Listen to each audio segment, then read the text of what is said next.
Dear brothers and sisters in the Lord, ప్రభునందు ప్రియమైన సహోదరి సహోదరులారా, today's verse for our meditation is taken from the book of Genesis, chapter 22, verse 17. ఈరోజు మన ధ్యానం కొరకు ఆదికాండం 22వ అధ్యాయం 17వ వచనం నుండి తీసుకొనబడింది. I'll multiply thy seed as the stars of the heaven. నేను ఆకాశ నక్షత్రముల వలె నీ సంతానమును విస్తరింపజేసేదను. In one sense, Genesis 22 is the greatest of all the chapters in the life of Abraham. ఒక విధంగా చెప్పాలంటే అబ్రహాము జీవితంలో 22వ అధ్యాయం అన్నిటికన్నా గొప్పదైన అధ్యాయంగా కనబడుతుంది. So long as man live in this world, they will turn to this story with unwaning interest. మానవుడు మరి జీవించినంత కాలం కూడా With much interest they will be reading the story of Abraham. ఎంత ఆసక్తిగా అబ్రహాము గురించిన చరిత్రని చదువుతుంటారు. There is only one other scene in history by which it is surpassed, which is more valuable, this scene. చూడండి, ఇది ఎంతో అన్నిటికన్నా కూడా ఎంతో విలువైనటువంటి దృశ్యంగా ఇది కనబడతా ఉంది. There is only one more scene which is more valuable than this. ఇంకొక దృశ్యం మాత్రమే దీనికి మించిన దీనికన్నా విలువైనటువంటి దృశ్యం ఒకటి ఉంది. What is that? అదేమిటి? The scene is where the great father gave his only begotten son Jesus to a death from which there was no deliverance. ఆ దృశ్యం ఏమిటిది? గొప్ప తండ్రి అనేటువంటి దేవుడు తన ఏకైక కుమారుని మనందరిని విడిపించడానికి కొరకు అప్పగించేసినాడు. Why? ఎందుకని? There was no ram found in on mountain Golgotha. ఎందుకంటే గొల్గోతా కొండ మీద అందుకు బదులుగా ఏ గొర్రెపిల్ల లేదు, కనబడలేదు. On Moriah there was a ram. Morya పర్వతం పైన అయితే ఒక గొర్రెపిల్ల కనబడింది. Jesus himself became the lamb of God. యేసు ప్రభువే దేవుని గొర్రెపిల్ల అయినాడు. And he was sacrificed. ఆయన బలిగా చేయబడ్డాడు. And God and Abraham were friends in a common sorrow up to a certain point. కాబట్టి దేవుడు అబ్రహాం కూడా ఆ దుఃఖంలో కొంతవరకు కూడా వాళ్ళిద్దరూ సమానంగా పాలుభాగస్తులు. Till they wanted to offer their sons. వారి కుమారులని వాళ్ళు అర్పించేంతటి వరకు కూడా. But అయితే Abraham had a relief, but the son of God had no relief. అబ్రహామునకు ఒక విడుదల, ఒక ఉపశమనం ఉండింది కానీ దేవుడికి లేకుండా. The infinite love of God stepped in to stay and stop the hand of Abraham at the critical moment of raising a sword to kill his only son Isaac. దేవుని యొక్క అనంతమైనటువంటి ఆ ప్రేమ హస్తము అబ్రహాము తన చెయ్యి ఎత్తి కత్తి ఎత్తి తన సొంత కుమారుడు ఇస్సాకుని చంపడానికి వెళ్ళినప్పుడు ఆపు చేసింది. But in the case of God's own son Jesus, అయితే దేవుని సొంత కుమారుడైన యేసు విషయానికి వస్తే Jesus was not spared. యేసు ప్రభువారు అక్కడ ఆయన విడిపించబడలేదు. The son cried, my God, why hast thou forsaken me? ఆ కుమారుడు మొరపెట్టినాడు, నా దేవా నా చెయ్యి ఎందుకు విడిపించినావు అని మొరపెట్టాడు. In Genesis 22, Adikandam 22వ we can అధ్యాయంలో see Abraham has arrived at the moral elevation of his self-denial and decided to obey the will of God at any cost. Abraham తాను త్యజించుకొని ఎంత క్రయమైనా చెల్లించి దేవుని యొక్క చిత్తానికి లోబడుతూ ఆయన చిత్తం నెరవేర్చడానికి సిద్ధపడ్డాడు. And that was the obedience of the highest form.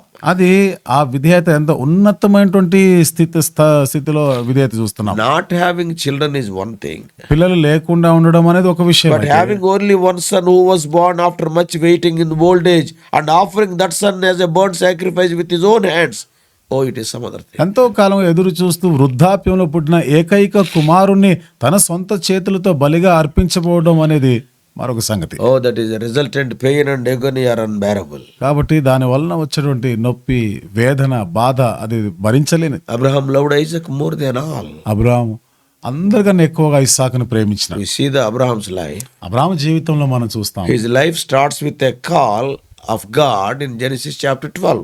తన జీవితము ఆదికాండం 12వ అధ్యాయంలో దేవుని పిలుపుతో ఆరంభించబడింది. And the call was followed by separation in chapter 13 and 14. ఆ పిలుపులో ఏముంది? 13, 14 అధ్యాయాల్లో వేరుపాటు గురించి ఉంది, ప్రత్యేకించబడుట. And then it is followed by faith in God in chapter 15. 15వ అధ్యాయంలో మనం చూస్తే దేవుని యందలి విశ్వాసమును ఆయన కనపరిచినాడు. And then ఆ in తర్వాత chapter 16, 16వ అధ్యాయంలో repentance for restoration. చూడండి, సమకూర్చబడేదాని కొరకు పశ్చాత్తాపం. And then that led to the covenant relationship in verse 7, chapter 17. అది 17వ అధ్యాయంలో నిబంధన బాంధవ్యం వైపుగా నడిపించింది. And because of that fellowship with God in chapter 18. అందుని బట్టి 18వ అధ్యాయంలో దేవునితో సహవాసంలోనికి వచ్చింది. And his life was culminated in unreserved obedience to God in chapter 22. 22వ అధ్యాయానికి వస్తే తన జీవితంలో సంపూర్ణంగా ఆయన దేవుని మాటకు విధేయత చూపించినట్టు చూస్తాం. 7 steps from 12 to 22. 12వ అధ్యాయం నుండి 22వ అధ్యాయం వరకు 7 మెట్లు మనం చూస్తాం. So the issue of the trial of Abraham teaches that the true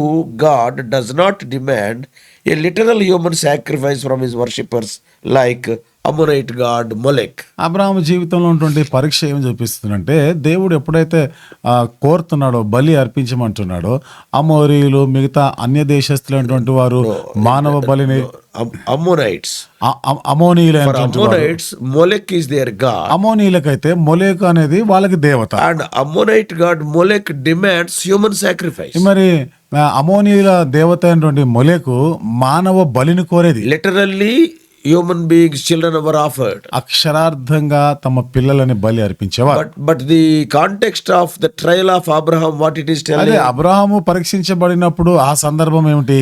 God of the Bible does not require or demand human sacrifice. బైబిల్లో దేవుడు మానవ బలి నరబలిని కోరువాడు కాదు. But the spiritual sacrifice of an unconditional denial of the natural life is needed. ఆత్మ సంబంధమైనటువంటి బలి అర్పణ అంటే స్వాభావికమైనటువంటి మన జీవితాన్ని త్యజిస్తూ ఆయనకు అర్పించుకోవడం. And even to the submission to death itself, yes, I will give my life even to die for the Lord. మరణం వరకును అప్పగించుకోనట, అవసరమైతే నా ప్రాణమైనా నేను పెడతానని దేవునికి అప్పగించుకోనట. And the sacrifice of a ram as a burnt offering in the place of his son, తన కుమారుని యొక్క స్థానంలో గొర్రె పిల్లను బలిగా అర్పించడం that అనేది also under the divine direction. అది కూడా దైవికమైనటువంటి నడిపింపులో Not only was an animal sacrifice substituted for human, ఇక్కడ మానవునికి బదులుగా గొర్రె పిల్ల బలిగా అర్పించబడడం మాత్రమే but కాకుండా sanctioned as an acceptable symbol of spiritual self-sacrifice. అని ఆత్మీయంగా తనను తానుగా అర్పించుకునే దానికి ఒక సూచనగా ఉంది. So the episode condemned the offering of human sacrifices.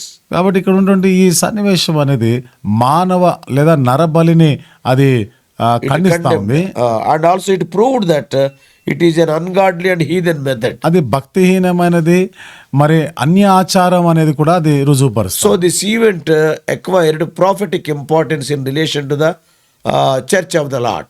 ఈ సంఘటన ప్రవచనాత్మకంగా మరి దేవుని యొక్క సంఘాన్ని గురించిన సత్యాన్ని అది కోరుతా ఉంది. The place of sacrifice pointed to Mount Moriah, ఆ బలి అర్పించబడినటువంటి ఆ ప్రాంతము మొరియా పర్వతంగా చూస్తాం. upon which all the typical sacrifices were offered to Lord Jehovah. అక్కడ సాదృశ్య రూపకమైనటువంటి బలులన్నీ కూడా దేవుడైన యెహోవాకు అర్పించినారు. Later in the fullness of time, ఆ తర్వాత కాలము పరిపూర్ణమైనప్పుడు God the Father gave up his only begotten Son as an atoning sacrifice for the sins of the whole world. తండ్రి అయిన దేవుడు తన ఏకైక కుమారుని మానవాళి అంతటి పాపము కొరకైనటువంటి పరిహారం చేసినాడు. And now coming to the verse for our meditation today, నేటి దినం మన ధ్యానం కొరకైన వచనం దగ్గరికి వస్తే, that is, I will multiply thy seed as the stars of heaven. అనగా నేను ఆకాశ నక్షత్రంలో వలె నీ సంతానమును విస్తరింపజేసేదను. A man of God by name Morris calculated దైవజనుడైనటువంటి మోరిస్ అని అతను లెక్క పెట్టి అన్నాడు. and estimated that లెక్క పెట్టి ఒక అంచనా వేసి చెప్పినాడు. 10 to the power of 25 stars are there in the firmament. అంటే 10 to the power of 25 ఇన్ని నక్షత్రాలు అంతరిక్షంలో ఉన్నాయి అంటాడు. Yeah, if you put 25 zeros after one, అంటే ఒకటి తర్వాత 25 సున్నాలు పెడితే ఎన్ని అవుతాయో అని. even the number of the grains of sand also amounts the same, sea sand. ఇసుక రేణువులు, సముద్ర ఇసుక రేణువులు అంతా అన్నాడు, అది కూడా అంతే సమానం. అది And this is an excellent example of scientific truth. ఇది శాస్త్రీయపరమైన సత్యానికి ఎంతో అమోఘమైనటువంటి సత్యం ఇది. And it is found in the Bible long before the scientists by other means they learned that these two metaphors are essentially identical. కాబట్టి ఇది బైబిల్లో ఎప్పుడో శాస్త్రవేత్తలు ఇవన్నీ కనుగొనక పూర్వమే ఇవి ఎంతో అవసరమైనటువంటి దేవుని లెక్క మాటకు వస్తే ఎంతో అవసరమైన సత్యంగా వాళ్ళు గ్రహించారు. Today we need not argue about the exact number of the stars in the firmament. ఈరోజు అంతరిక్షంలో ఎన్ని నక్షత్రాలు ఉన్నాయో సరిగ్గా లెక్క మనకేం అవసరం లేదు. And we need not count the grains of the sand particles on earth. మరి భూమి మీద ఉన్న ఇసుక రేణువులన్నిటిని కూడా లెక్క పెట్టవలసిన అవసరం ఏమి లేదు. In general, that means that the seed will be countless. సర్వసాధారణంగా దాని అర్థం మనకి ఏం అర్థం అవుతుందంటే లెక్కింప శక్యము కానంత సంతానము. Here the word used is seed, that is singular.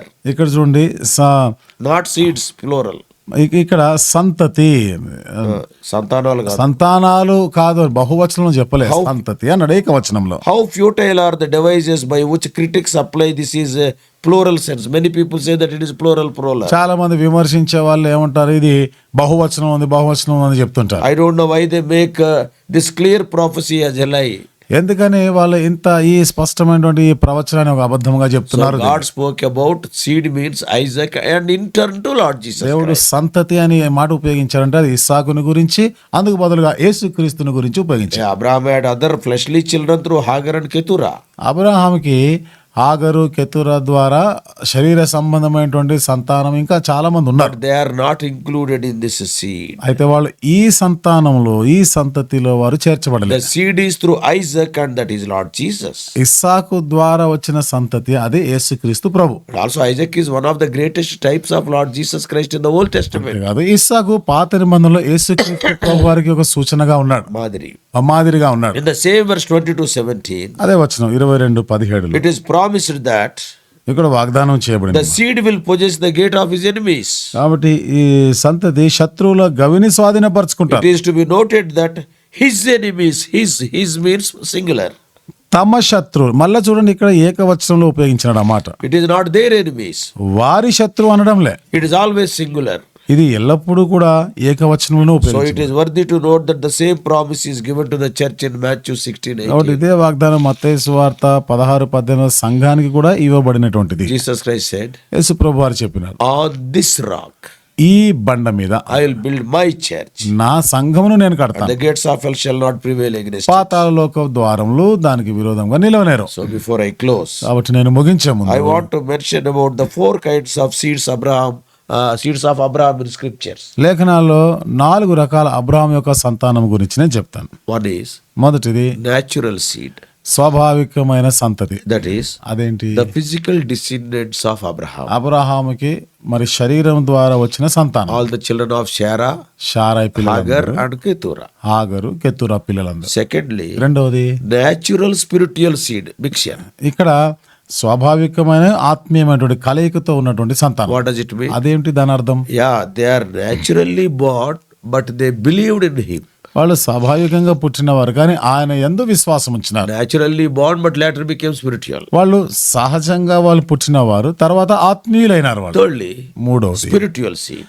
ఆత్మ సంబంధమైన సంతతి. They are the believing section of non-physical descendants of Abraham. వాళ్ళు All are not the children of Abraham in the world. వాళ్ళు అబ్రహాం యొక్క సంతతి కాదు, దేవుని యందు విశ్వాసం ఉంచడం ద్వారా చేయబడిన సంతతి వాళ్ళు. అంటే అబ్రహాంకి సంతానం చాలా మంది ఉన్న వాళ్ళందరూ శరీర సంబంధం పుట్టిన వాళ్ళు car. Because there are Abraham's brothers are there and so many other families are there. అబ్రహాంకి సహోదరులు ఉన్నారు, ఏ మిగతా కుటుంబం ఉంది. So from those also some believed in Lord Jesus Christ. వారిలో నుండి కూడా కొంతమంది యేసుక్రీస్తునందు విశ్వాసం They are ఉంచారు. spiritual seed. వాళ్ళు ఆత్మ సంబంధమైన And సంతతి. fourthly, నాలుగవది ultimate seed. అంతిమమైనటువంటి సంతానం, That is Lord Jesus Christ. అది యేసుక్రీస్తు ప్రభు. Galatians 3:16. గలతీయులకు రాసిన పత్రిక 3:16 Our brother will read Galatians 3:16. గలతీయులకు రాసిన పత్రిక 3:16 నేను చదువుతున్నాను. అబ్రహామునకును అతని సంతానమునకును వాగ్దానములు చేయబడెను. ఆయన అనేకులను గూర్చి అన్నట్టు సంతానములకును అని చెప్పక ఒకని గూర్చి అన్నట్టే నీ సంతానమునకు అనెను. ఆ సంతానము క్రీస్తు. Dear brothers and sisters, ప్రియ సహోదరి సహోదరులారా, let us be obedient like Abraham, possessing the needed faith. Abraham వలె మనము విధేయులమై ఉండి అవసరమైనటువంటి ఆ విశ్వాసం మనం Let సంతరించుకుంటాం. us obey God in faith. విశ్వాసం ద్వారా దేవునికి విధేయులం అవుదాం. Oh, then we will be blessed abundantly. అప్పుడు మనం సమృద్ధిగా ఆశీర్వదించబడతాం. May God bless you. దేవుడు మిమ్మల్ని దీవించునుగా. Let us pray. ప్రార్థన చేసుకుంటాం. Loving Heavenly Father, ప్రేమగల మా పరలోకపు our తండ్రి, gracious God, కృపగల మా దేవ, Lord, we thank Thee for these wonderful promises given to Abraham. దేవ అబ్రహామునకు ఇచ్చిన అద్భుతమైన వాగ్దానములను బట్టి We వందనాలు. have seen 7 spiritual steps in the life of Abraham from chapter 12 to chapter 22. ఆది కాండము 12వ అధ్యాయం నుండి 22వ అధ్యాయం వరకు అబ్రహాము జీవితంలో 7 అంతల ఆత్మీయ మెట్ల గురించి మేము చూసినాం. And even the highest test, oh Lord, he was successful. అన్నిటికన్నా ప్రభా మరి ఉన్నతమైన పరీక్షల్లో కూడా అతడు సఫలుడైన. Oh, he had faith and obedience. ప్రభా విశ్వాసము విధేయత కలిగి ఉన్నాడు. And also regarding the seed also we have seen. ఆ సంతతి గురించి కూడా మేము చూసినాం. Out of the foreknowledge, they have pronounced a singular word seed, not seeds. మీకున్న భవిష్యత్ జ్ఞానమును బట్టి ప్రభా ఏకవచనంలో సంతతి సంతానం ఉపయోగించిన సంతానములు అని చెప్పలేదు. That seed is Lord Jesus. ఆ సంతానం యేసుక్రీస్తు ప్రభువే. Oh Lord, because of Lord Jesus Christ, oh Lord, thou hast blessed the whole world. యేసుక్రీస్తు ప్రభువుని వచ్చి లోకమంతటిని మీరు ఆశీర్వదించినారు. Help us to understand this truth. ఈ సత్యాలు మేము అర్థం చేసుకుంటాం He is సహాయం. the Savior of the world. ఆయన ఈ లోక రక్షకుడు, He is the Lord of the whole world. ఆయన లోకమంతటికి ప్రభు అయి ఉన్నాడు. Oh Lord, Enable our dear ones to make this Lord as their Lord. మా ప్రియులైన వారి ప్రభువుని తమ ప్రభువుగా చేసుకునేలాగా సహాయం చేయండి. Guide us throughout this day. ఈ దినమంతా కూడా మమ్మల్ని నడిపించండి. In Jesus' precious name we pray. యేసు ప్రభువారి అమూల్యమైన నామములో ప్రార్థించి వేడుకుంటున్నాము తండ్రి. ఆమేన్. God bless you all. Please subscribe for more spiritual messages to the YouTube channel John Victor Telugu Messages.